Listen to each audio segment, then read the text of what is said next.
And thank you so much for staying with Citizen Live at 1. With me in studio at this hour is Evans Ondieki. He's from the Nairobi County Government, Kenya Urban Roads Authority, and he's in charge of roads, public works and transport. Thank you so much for your time. I want to talk about the congestion in the city. Let's begin there, and let's begin with how far we are on the report of decongestion of the city. Okay, the committee has given an interim report, and His Excellency the Governor has directed that we implement the whole of it. There are 10 points to implement, and I think the first stage we appointed, I actually did appoint a steering committee under the leadership of Mani Kingure, and is doing final stages of a bill to introduce the Nairobi Metropolitan Transport Authority. This will be the body that will deal with all issues pertaining to transport, pertaining to licensing, pertaining to regulation, including tuk-tuk, motorbikes, trucks.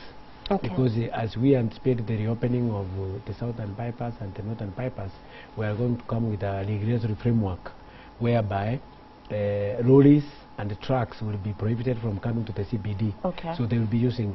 So there is hope that soon, and very soon, the congestion will be real. And then we are going also to realign some roads and streets to be one way, so that people are able to move freely. Okay. And then we have a 1 billion program with Kura, where we are going to realign some of the roundabouts and junctions to enable people to move. And I will give you an example here. If you are coming from Mombasa Road and you want to go to Langata Road, you don't have what to be cleaning it into the roundabout. If there is an access road from Mombasa Road to Langata Road, then you are able just to access Langata Road without necessarily having to wait. And we know there is currently one next to the Ole Sereni Hotel, but it is currently a Maram Road. Yes. It is, I mean, yes, it does lead to Langata Road, but it is, there doesn't seem to be any construction going on. It seems to have been dug, yes. But now we are going to do it, and then you look at Western Roundabout, in Nyaha House and University Way, we are also going to realign them using the same program, Old Nation building roundabout, because now it is no longer serving the purpose that it was initially intended. Yes.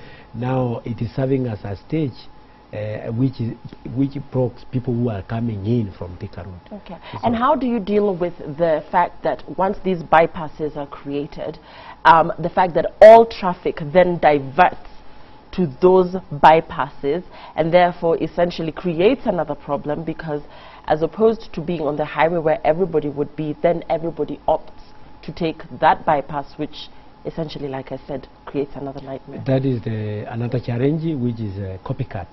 You see, like the Eastern bypass, it's no longer a bypass now because everybody is using it, and now it is congested.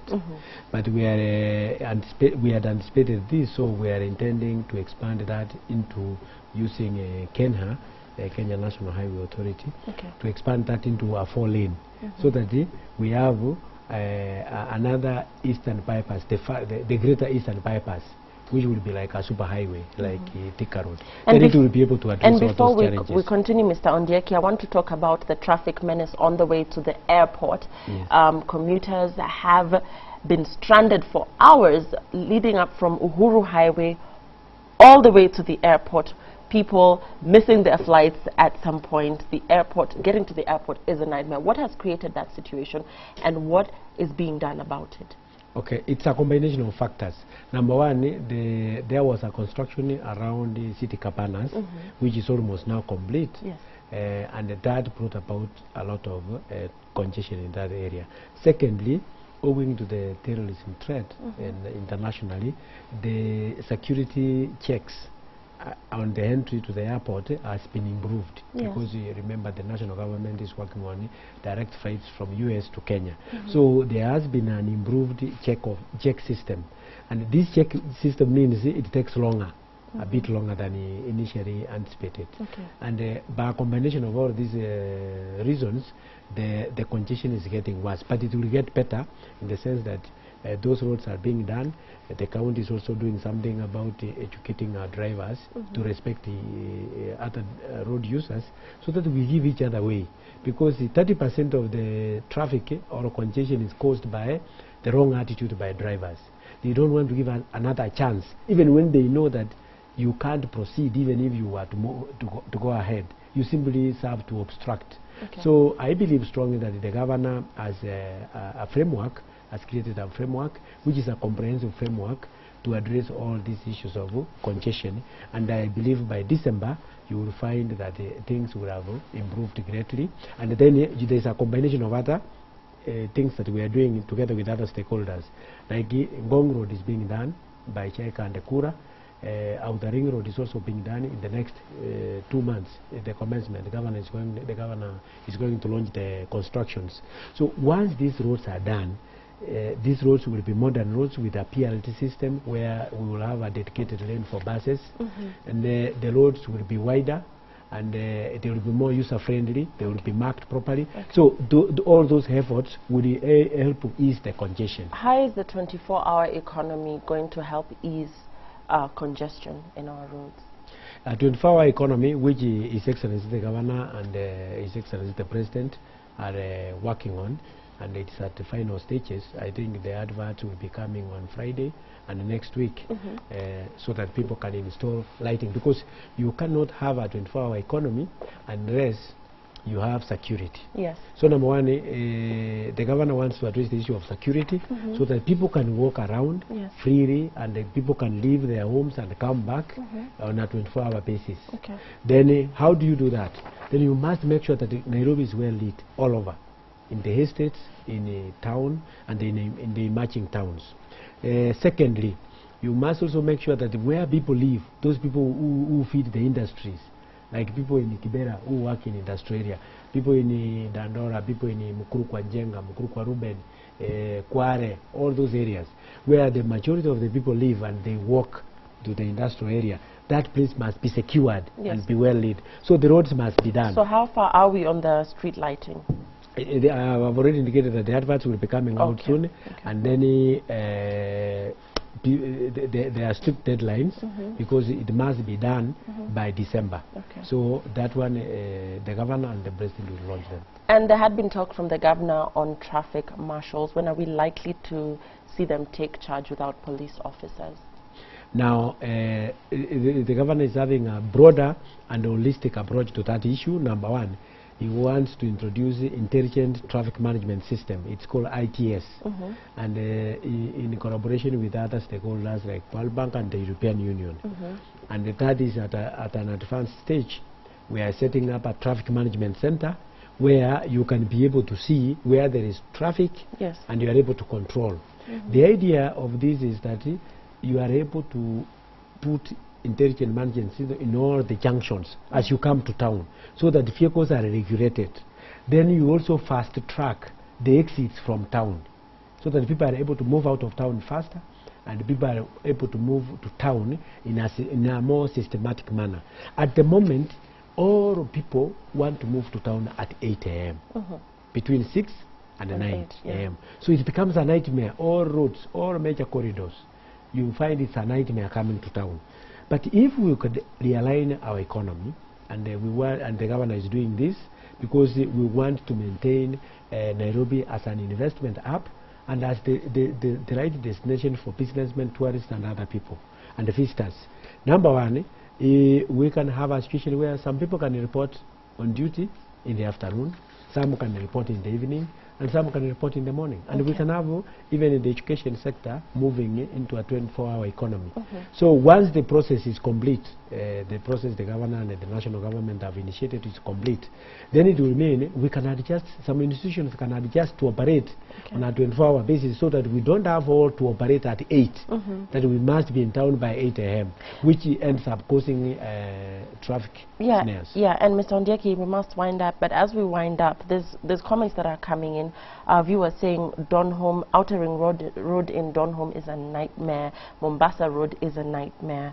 Of course, the area around City Cabanas, again, on the way to the airport is a nightmare. And of course, this reflect, and also Uhuru Highway at peak hours is a nightmare. So people saying, and Gong Road, of course, not forgetting Gong Road. People asking, when are we likely to see changes? When are we likely to see free flow of traffic? Give us a time frame. Okay. Now, I agree entirely with the views expressed. Donholm, Kariobangi roundabout, Mombasa Road, are all nightmares at given times in the evening and in the morning. Yes. But the contractor is moving to the ground in the next 2 months. Once the contractor moves the ground, the governor has directed that they first realign the junctions and roundabouts to ease the movement before they even start the major constructions. So that as we construct, we are also compassionate. The governor is compassionate. He minds the welfare of Nairobians. And they want Nairobians to be happy. And the part of the way to do that is that all the roundabouts and junctions in Nairobi will be realigned by December, the latest, so that they are expanded to allow free movement, to allow people to move fast enough than it is now, because right now the roads are some of the roads are bad, and then the roundabouts are also too narrow. So that is going to be a thing of the past, because we are going to have major realignments and major adjustments to allow people to move freely, so that the people are happy. Congestion is a priority for the governor, and that's why he has invested all his time and the resources to ensure that it works.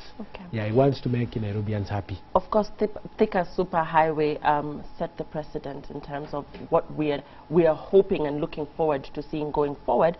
But somebody here is asking what happened to the superhighway lights, and we did touch on security lighting, street lighting. What happened to the Thika Superhighway lights? Yeah, I will answer it this way. At the moment, in a wider context, at the moment Nairobi has about 3,000 lighting. The governor has persuaded the national government to support Nairobi County, which the national government has agreed to enhance this to 120,000. So we will add another like 70,000 street lighting in Nairobi. That is a major program that will improve security in every estate and in every road. But as for Thika Road, I do know that street lighting was part of the contract. And the Kenya National Highway Authority, KENHA, is actually working on it. And I have seen now there's a contractor on the ground maintaining wherever there is any challenge. And I believe strongly that that contractor will be able to put the street lighting. Once they are put, then they will be handed over to us, then we will be able to deal with it. Okay, and your parting words as we finish, Mr. Ondieki. Of course, the economy is growing, the population is growing, but the road network is unable to support the population and the demand, of course, for space, for parking. So as we close, talk to Kenyans about what we are likely to see towards the end of the year or early next year in terms of an improved state of affairs in as far as our road network is concerned. Yeah, what I believe in is that the governor has established an institutional framework that will holistically address the entire issue of road network, street lighting, and other infrastructural related issues. And as we have explained earlier, we are going to construct some roads, rehabilitate others. We are going to install street lighting. We are also going to make sure that the NMT, or non-motorized transport, which also is an acronym for walking, we are going to make sure that the walkways are nicely done. If you look at the Haile Selassie Avenue and Norfolk area, we've done the walkways very nicely. Indeed. So that when people walk, they don't have to bother about some potholes which can make them fall. And I think that is the vision of the government. There should be no potholes in the first place. There should be no potholes in the first place, but let us be realistic. When the governor took over, the things were in a mess. But at least now he has put in an institutional framework whereby if every issue is being addressed systematically and methodically and given a little time, he is able to achieve the expectation that people have on him. So I can assure Nairobians that whereas the governor might not do everything, but the governor is able to make people happy if he is able to engage in these things in the congestion. As you've seen the CBD now, there's no dumping, the garbage is done, the water is improving, healthcare is improving. So you can see he is a person who is focused on the really issues that affect Nairobians, and he is tackling them in a systematic and a methodical manner. So we are likely to have a greater happiness by Christmas and the next year as well. Okay, thank you, Evans Ondieki, for your thoughts on that matter. And let's move on now. The High Court will